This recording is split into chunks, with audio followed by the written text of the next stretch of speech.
albarakatu maa akabirakum, baraka iko na wakubwa.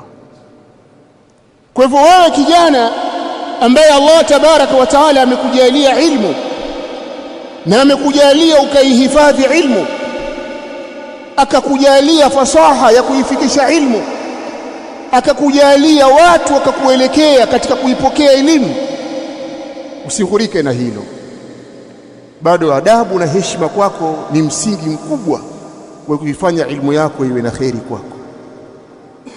Inapotokea yale mambo yana haja ya kuzungumzwa na wewe una haki ya kuyazungumza, lakini wakubwa zako hawajazungumza, una haja ya kurudi kwao kuwauliza, jamani, mmesikia haya, mnasemaje? Sasa tunayafanyia kazi. Subiri, watayafanyia kazi. La tastajil, usiwe ni mtu una haraka ya kusema kwa sababu unajua. Walikuwa wanajua kabla yako wakanyamaza kwa sababu kuna wakubwa. Ya kutosha kuishika adabu hii na ukaishi vizuri sana, na thamani yako na ilmu yako ikawa inaheshimiwa. شبكة الخير الدعوية الخير أونلاين ميديا.